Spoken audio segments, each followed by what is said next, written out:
But we still got more to talk about because I'm really excited about one topic you brought up earlier, Oh, Israel. I want to hear about this. oh man. I want to hear about the trip. I mean, you and I, we've talked often a little bit about God, and you know how I feel in my faith, and that's on my bucket list is to go to Israel. If there's one thing that I can say that truly helped me, I know I'm not the greatest Christian, but I am Christian, and I believe in God, and I truly believe God is the reason why I'm still here today. Amen. I believe it too. I don't know what my purpose is. I don't know what He has in store for me, but That's kind of the exciting part, though. no, that's the most annoying part. Tell me now so I can just do it. Yeah, yeah. So tell us But about the trip to Israel. um, I'm not going to say the organization, but it's for veterans. I don't have a problem if you It, say the organization. I don't have a bit of problem with it. If you want to, give them a shout out. That's fine. If you don't, that's fine too. I kind of forgot the name. Oh, okay. I like I know the founders and I know what their names, but I'm see that's part of my TBI. Like Right. No, I understand. it's right on the tip of my tongue, and as soon as I see it, I'll be like, dude. But and like my not my sponsor, not necessarily my guide, but my coach, phenomenal guy. Um, he's also helped me through a lot too, whether he knows it or not. But the trip to Israel, like it's a faith based organization, Mm-hmm. and you literally get a tour all the West Coast, not all, but like the major, like going through Jesus's walk and preaching, Mm-hmm. and then coming down the east side of the Dead Sea. Went to the Dead Sea. What's that big? See, now I need to look at maps so I don't. But between the west side of Israel, Right. Over to Galilee. yep, went to Galilee. I have a ton of pictures, but like when I first landed there, I was like, this is too weird for me. Like it reminded me of like landing in Iraq, but nicer. Mm-hmm. It was all desert, heat, blah blah blah. But then I was like, but it feels different. It just feels different. Started going on our tour and like the history.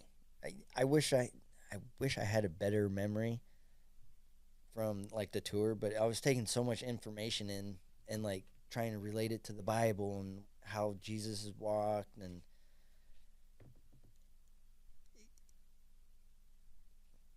I can't put into words exactly how I feel about that whole trip, but the second most weirdest feeling that I've ever had, besides walking around the tomb of David, was getting baptized in the Jordan River. No way. Yeah. Congratulations, man. I know you're not supposed to be baptized twice or anything like that, but I I really felt compelled. Like this is a once in a lifetime trip, at least for me. Mm-hmm. And to be at the Jordan River getting baptized, when you get baptized, whether you're a believer or not, because there was a couple of people that kind of confirms this. When you come back up out of the water, there is something that comes over you that is way different than just getting baptized in a church. Like, I'm not knocking it but just being in the Jordan River, knowing the Bible and things like that, like it literally feels like something gets washed off of you, and it's like I still get goosebumps from. I'm getting them listening to you. I mean, it's interesting how you've been touched a couple of times, more of a spiritual touching. Most people don't experience that ever. I can say I have, okay, but it's interesting what you've experienced, and like I said, a spiritual type feeling, like the tomb of David. You walk 2 feet and you feel something. You walk the other way, you don't feel it. There's something. And then to be in the Jordan River and you come back up out of the water and you're cleansed, you feel that. So that is amazing that you've had that opportunity in your life. And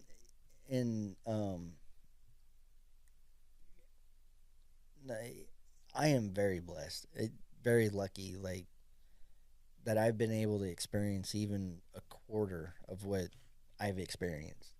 And my sister and I, driving through Canada, Mm-hmm. we had a little bit of conversation about this, and I didn't realize like how much I've been able to travel, how much I've seen, how much I've witnessed, how much just life. Right. And I'm starting to realize like I am blessed. And I'm blessed just to be alive today. Amen, brother. We're blessed to have you here.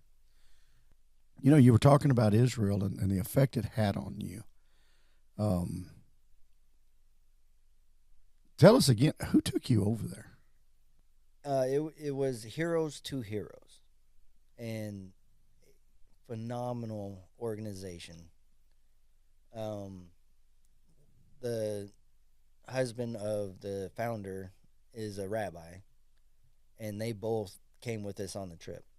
It was just, I can't say how phenomenal it was. They do a great job over there, and like you said, it's faith based, and they're making a difference, and you've already shown us that. You're living proof that their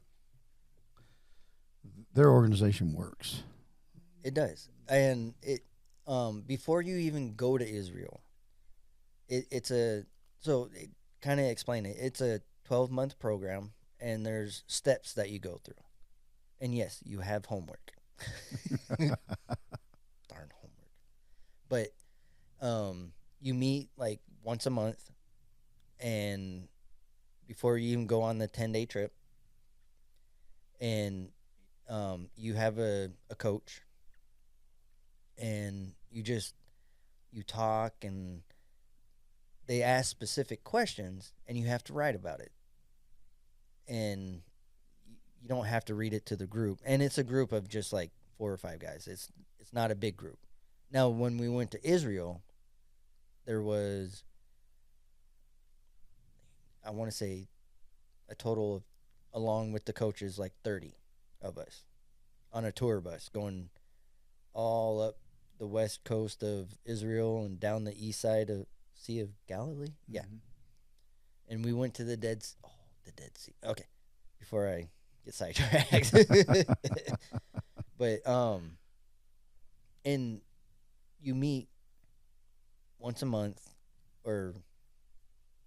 once a month before you go on the 10-day trip, and they ask questions. Like, I don't remember the questions, but I know we had to write about it and think about everything. Well, it was to me. It sounds like it was a prepping you for the experience, and part of that prepping is knowing what Jesus did, knowing. And I don't know what all you went through, but it sounds to me like they were getting you ready for this experience, and for you to fully understand and feel the experience, you had to have some of this knowledge. Knowing yourself and how you relate to God. Because you don't have to be a Christian or Catholic or anything to go.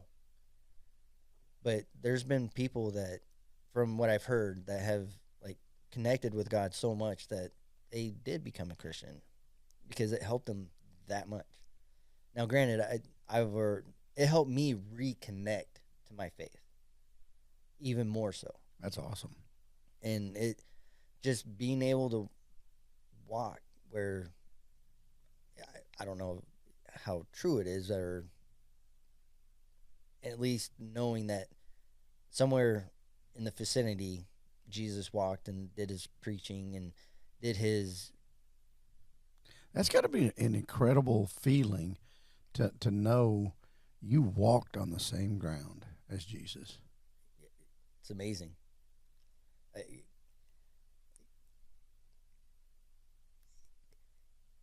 It is such a spiritual feeling that man, I don't even know how to describe it. I cannot find the word. I'm just. Well, that right there says it all. I mean, the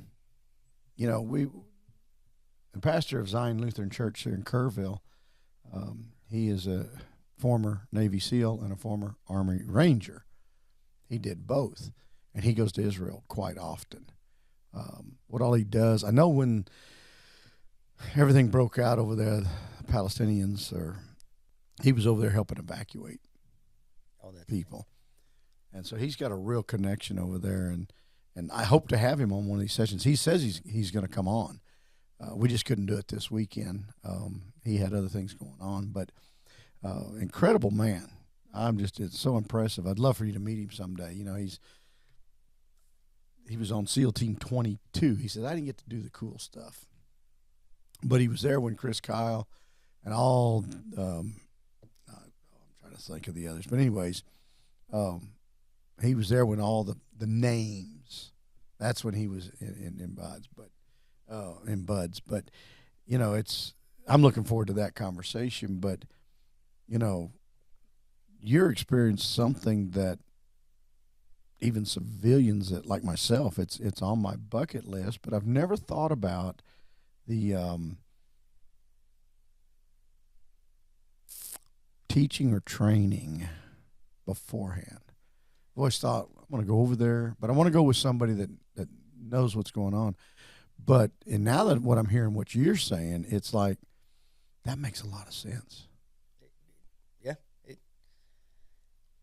It makes a lot of sense, so you can better receive, you can understand the experience, you can be, your heart's open, and you can receive.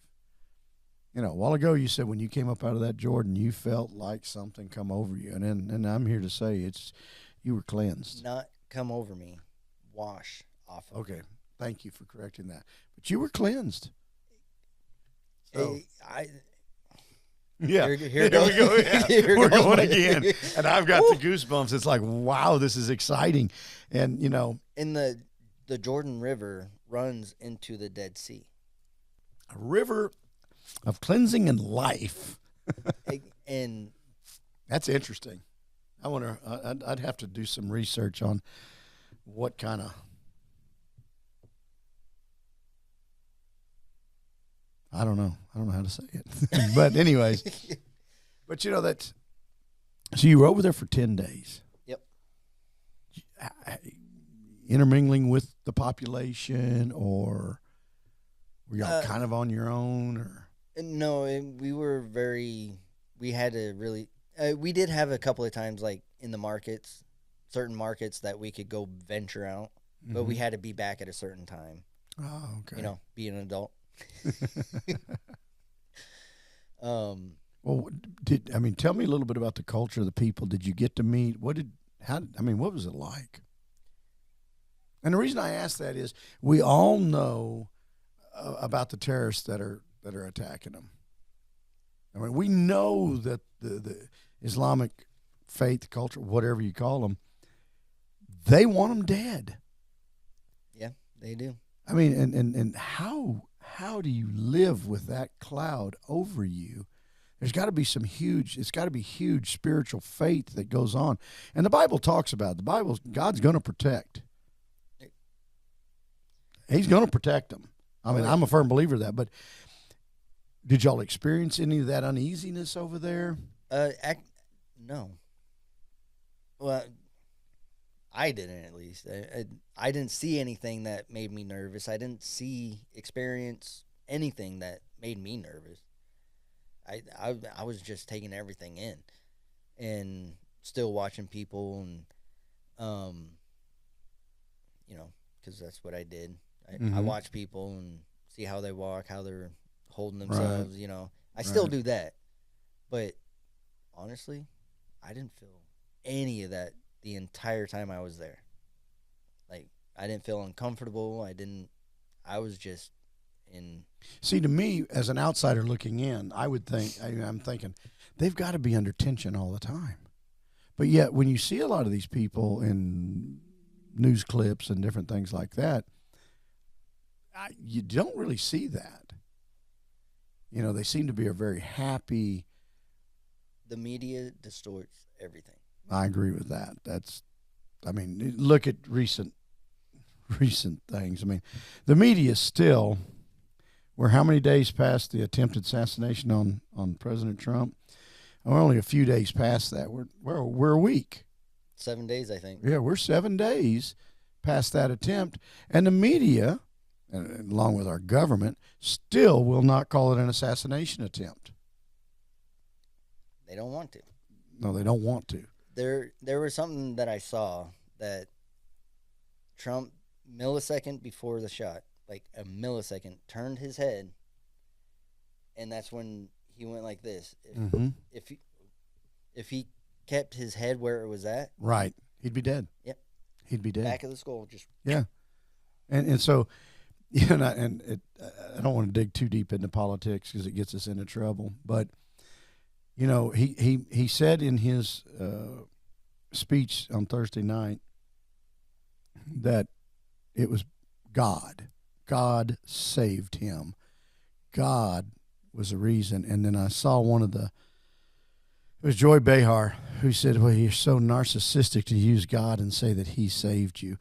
By God, God saved us all. And if you weren't such an ignorant. Got it.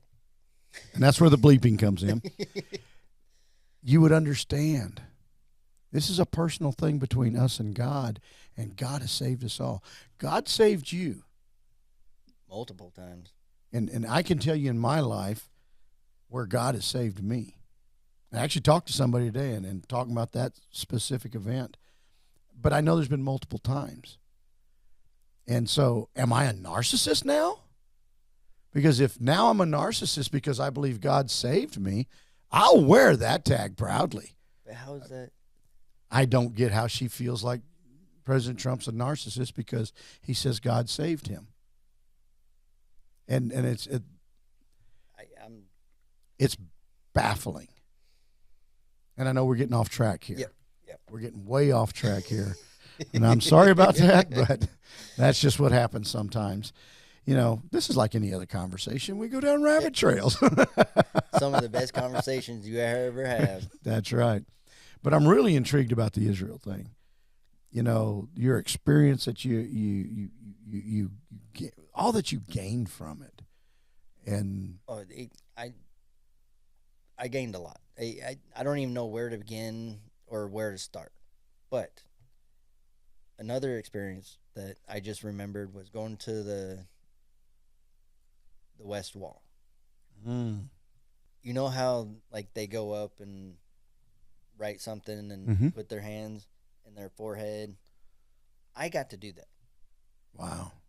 Before there was a lot of people there. Now, when you walk in, there's security, like the airport, which understandable, fine, whatever. I thought that was kind of cool, and I got to meet a couple of the women police. So that's another experience. Well, we're not going to talk about that. Okay. But actually going up to where they're chanting and praying and all of that, I got to go up to the wall, put my hands and forehead against the wall. Yes, I was wearing a yarmulke. And because you have to do that, right? Or do you? I don't think so. Okay. I did just because it was there and why not? Yeah. But side note, people are trying to talk to me in Hebrew, and I'm like, no, I don't speak Hebrew. Oh, you're American Jew, and I'm like, that's when my beard was long and they're like, you're not Jew. It was funny, or Hebrew or whatever, and I'm like, nope, actually I'm mostly German. They're like, okay. But that's a whole different conversation. But going up and putting my head on the wall and my hands, you can feel it vibrate. Even the few, I mean, there's still a lot of people, but not like crowded like it normally is. And you can feel the wall like pulsating. You can feel it like bouncing off of you. I don't know if it's the energy or because of all the chanting, you're getting all that, but you can feel that. Now, I was like, okay, cool, I'm done. I walked, well, not cool. I was like, this is a great experience. Like, don't get me wrong, I'm trying to play it off like, but so I was like, okay, I did my prayer. I prayed, and I was like, okay, now it's starting to get crowded. Well, I had this urge to go back. Now there's like 1,000 people just in the area between. So the girl side and the male side are separated. I don't know if you knew that, but no, didn't know that. Yep, they're separated. There's a wall. The men can't look over on the women's side. The women can't look on the other side. And so me and this other guy had this idea, like, you know what, let's go back down to the wall, because now there's 3 times as many people. There's a lot more. And that vibration was even more intense. It was 10 times more. And like it almost seemed like my head was bouncing off the wall. I don't know if it actually was, but it felt like it. And just what was coming down off, like it didn't feel like a cleansing, but it felt like a spiritual, like, I don't know the right word, but you could just feel it coming over you and through you. And that was another intense moment in my life. Wow. And I'm sure somewhere there's a scientist that's going to tell us, well, that vibration was sound transmission from, everybody chanting and all the noise, vibration. But whatever. But you had that feeling. You had that. I don't even know how to describe it, but it was a lot more than just a vibration. Mm-hmm. It was a spiritual.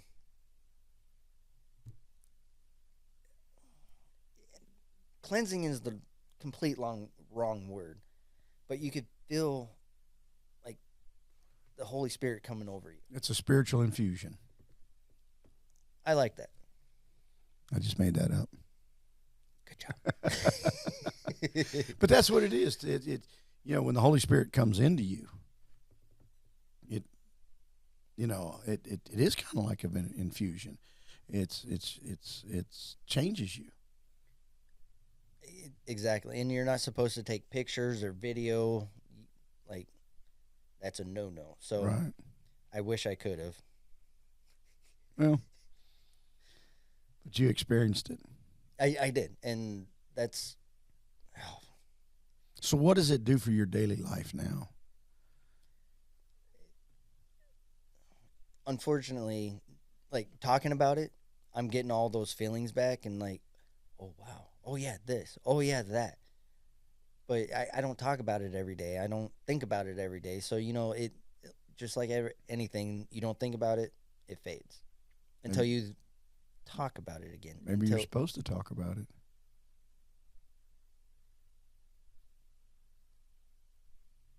Maybe.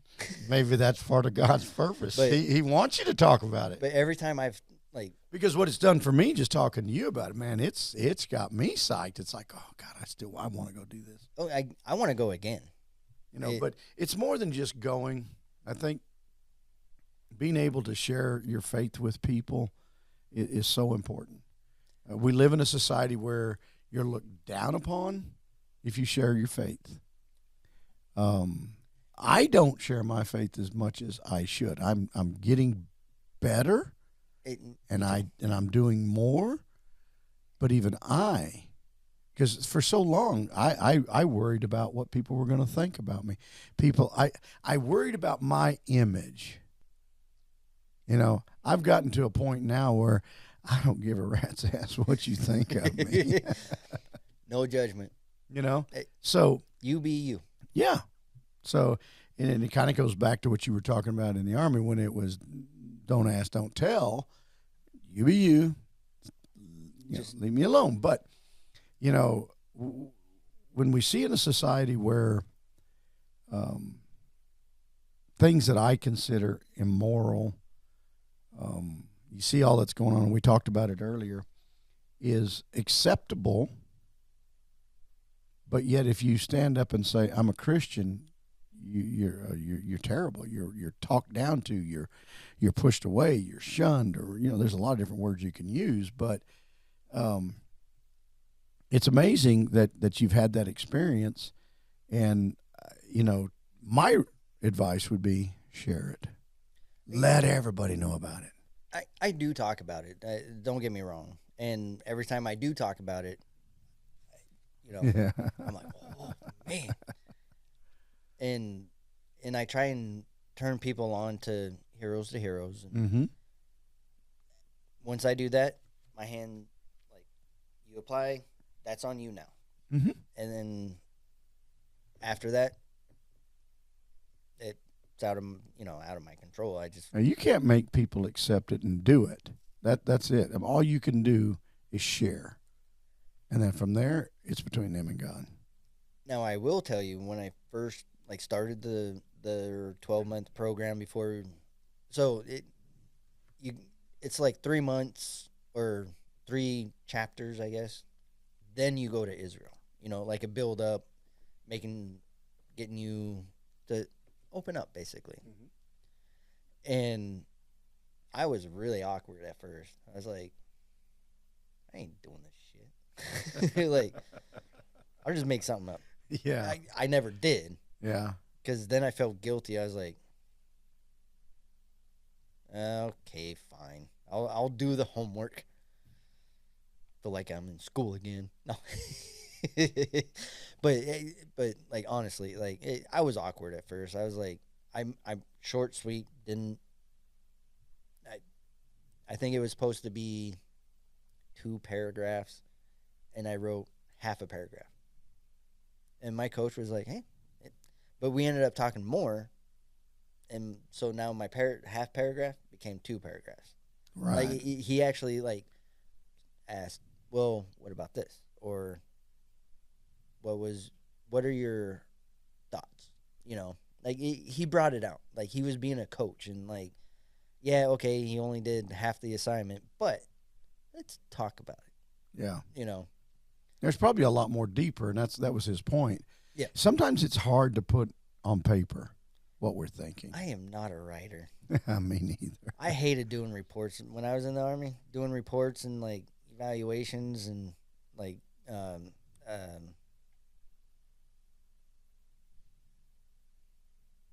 I am having a brain fart. It's all good.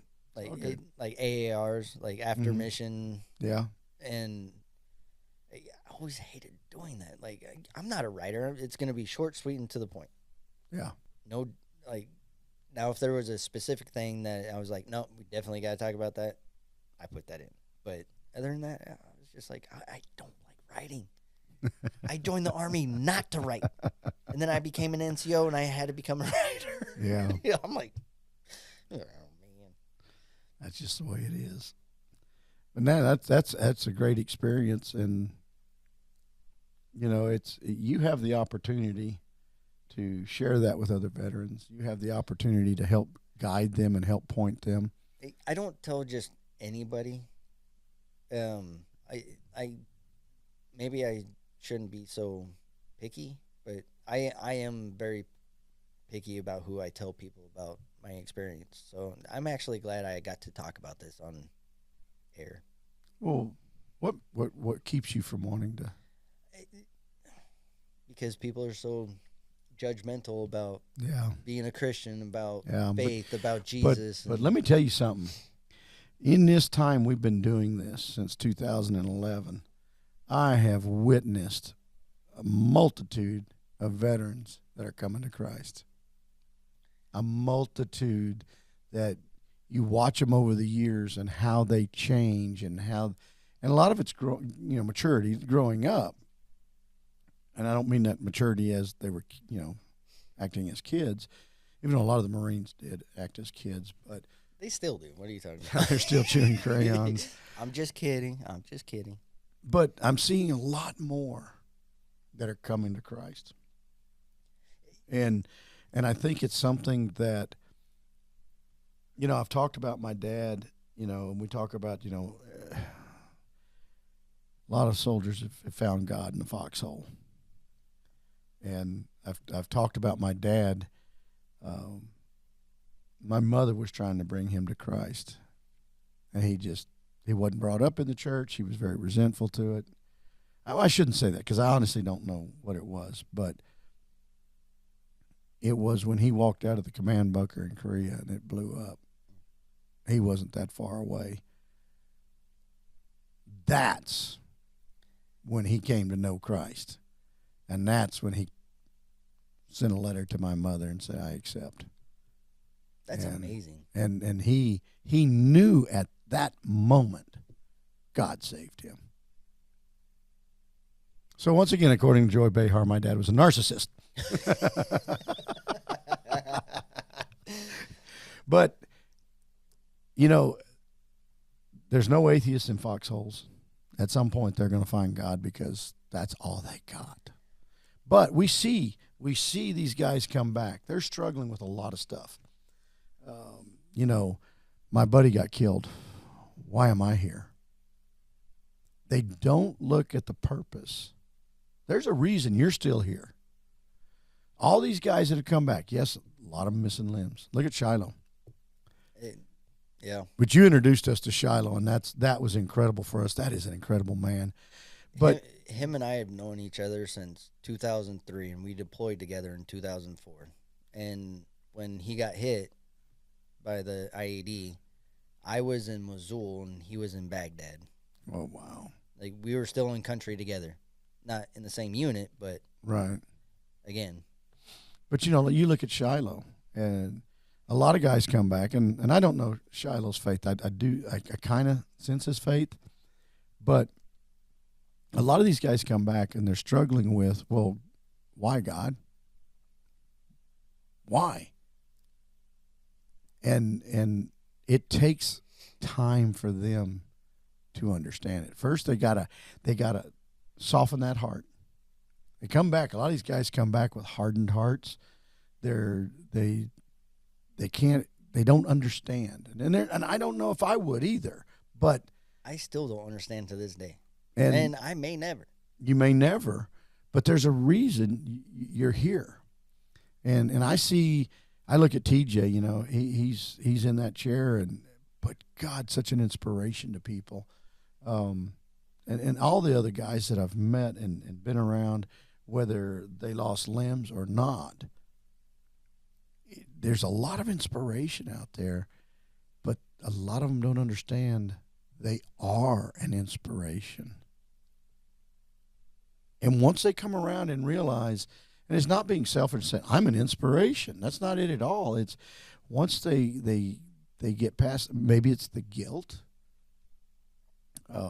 I hear that a lot. Guys they feel guilty because I'm here. What's survivor's guilt? Yeah, survivor's guilt. I probably still have that, but after I got out,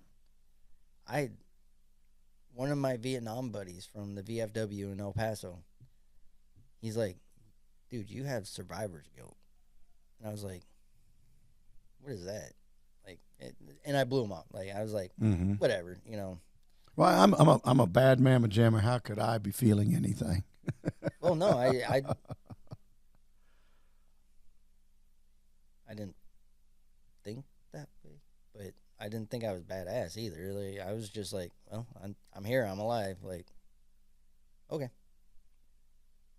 that's actually how I felt for the first few years, and it hasn't been until recently, like since 21, 22, that I've actually really started opening up about any of this. I tell you funny stories, or you know, but like actually diving into the bad experience. And that's what it takes. And that's what we consistently see when you guys open up and let the bad experiences out in a productive way. Productive way. There's non-productive ways of doing it. That's when we see growth and we see healing and we see spiritual calmness. And well, our experience hasn't been years. It's been a year. But I see a difference in you today than I saw a year ago. Really? Yeah, I do. And maybe it's I think it's you're probably more comfortable talking to me now. That, But that's definitely there, but I mean, but I see a difference in you. I almost saw when you were here hunting with us a nervousness. oh yeah, And you know you were very you always joking about stuff, and but you were kind of uneasy, laughing, but you were still uneasy, and you know there was a nervousness there. Now, was it because you were in a new place? Was it because you were just, I mean, you weren't ready? Well, I don't know, but I don't sense that in you now. I don't sense that uneasiness in you now. well, do I say thank you? Yeah. I'm like, I really do appreciate that, because like being in new places always, like, I don't know you, I don't know how you're gonna act. If I can make a joke, it can lighten the ice. Yeah. And I know later that night I wasn't quite as nervous, Yeah, as we got but to having some whiskey and talking, it did change. But even the next day when it was time to go home, that uneasiness was back. yeah, So, you know, and that goes back to what we were talking about, the alcohol. It you know, it numbs a lot and people kind of come out of that shell. But, you know, I didn't see that. I haven't seen that today. Now, you're seeing me for the second time. We've talked a couple times on the phone. But like I said, I see a different person. and I really do think it comes back to going to Israel. And that I cannot argue with. It, it I don't feel like a complete different person, Mm-hmm. or like a new person. I feel a calm person Mm-hmm. in myself now. I mean, I still have my moments. Don't get me Right, wrong. right, But right. like I've been a lot calmer over the last almost year. Mm-hmm. This last year has been really different for me, because like when I start to have a bad thought, I'm like, okay, let's talk this through with myself. I'm talking to myself. I'm like, why are you having this thought? Why? What's going on? What are you thinking about? What was Right. your dream last night? And I start processing, like, why am I having a dark thought? And I don't mean like suicide or anything, just Right. a dark thought, like, why am I here? Or my life is bad. And then I start thinking about it. I'm like, since you've grown up, you've been to, my sister and I figured this out in Canada. They're driving through. I was like, hey, how many states have you been through? How many countries have you been to? And like just that alone, being able to travel as much as I have, I'm like, I'm blessed. And then it really comes down to is I'm alive. I am completely blessed. Mm-hmm. And it's like, huh, okay. And this last year has just been eye opener after eye opener, and just going, I am just blessed, and it's things I can't thank anybody else but God. Right. And being able to travel, because I'm like, I don't travel enough. I don't do this enough. I don't talk enough to people. You know, I'm like, no, actually, that's not true. I talk to a lot of people. I have my friends, my close friends, not true, but close friends. And it's like, huh, I need to focus on that and not the bad things. Right. And then the bad things go, okay, I guess you're working through it. You know, yeah. So I don't know how to explain it more. I'm trying to. You're doing a hell of a job here, my friend. I tell you what, you're unpacking a lot for us today, and wow, it's been incredible. So, is there anything back in Iraq you want to tell us about? Is there? I mean, because we're coming to the end of this, is there something that a message you would like to convey to somebody? This is open for you now. It's open mic night. Is this on? Oh. Yeah.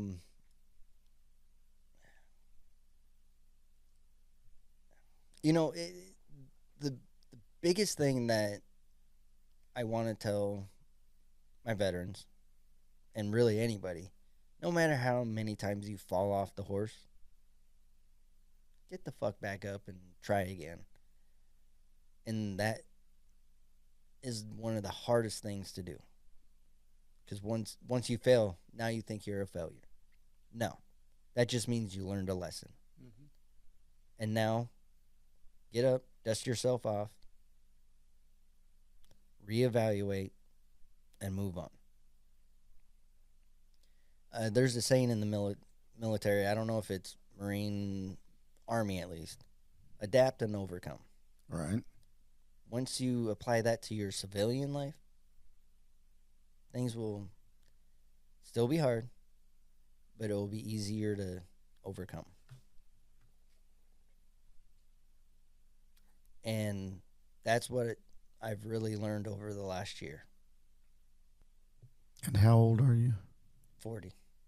40 years old, people. It's never too late to adapt and overcome. KFC guy, Colonel Sanders. He was 60-something years old when he got his chicken home. Yeah, when and he did multiple ventures before that. And guess what? They failed. Yeah. And guess what? At 60-something years old, look at it now. Yeah.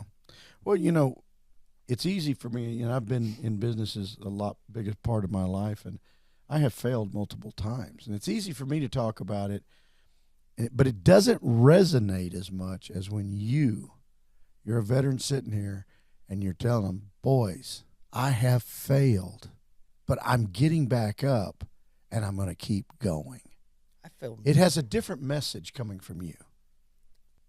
For the veterans, anyways. It has a much different message. And I admire what you're saying, and we need to hear more about that. It's like training in the military. How many times have you failed? Like training. You get a bad score or bad evaluation. You're like, oh man, now I know what to do. You change it. You get it better, but you still failed. Mm-hmm. You keep training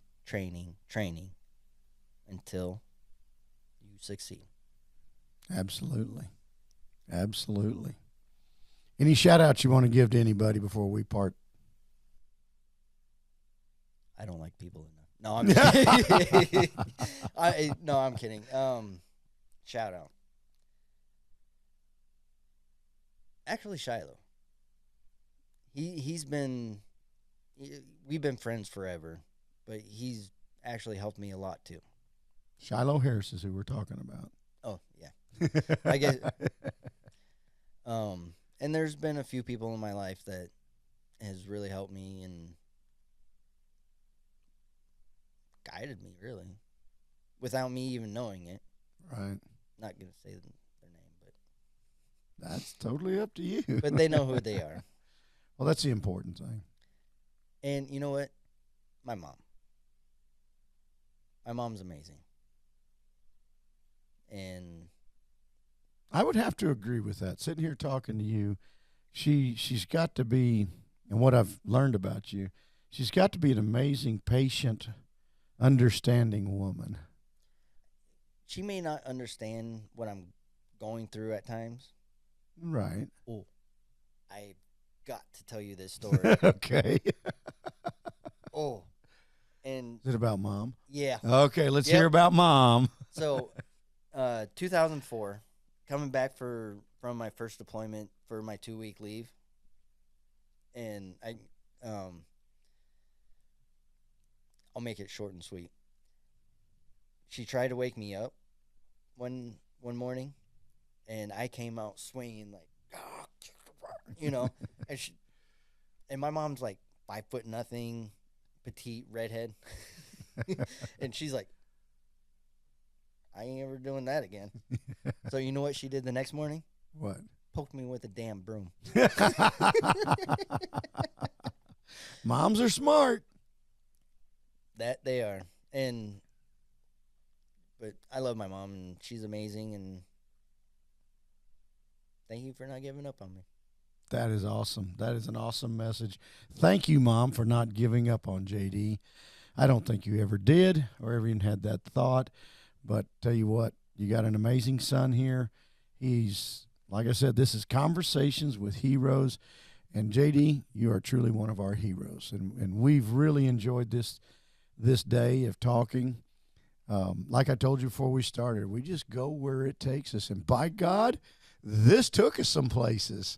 I thought we were only going to talk for an hour. Well, lo and behold. Lo and behold, here we are. So, ladies and gentlemen, I want to thank again our sponsors, 7E Taxidermy and Outback Processing here in Harper, Texas. I tell you what, they are the place to take your harvested game to mount to cherish on the wall. I do know there's people out there that don't like that, but I don't give a rat's ass. 7E Taxidermy been a solid support for Headwaters for Heroes for so long. If you like what you see, people, go to headwatersforheroes.com or check out our Facebook page. Go in there and you'll find a way to donate. Follow this, and we're going to continue with Conversations with Heroes at another time. Thank you for tuning in.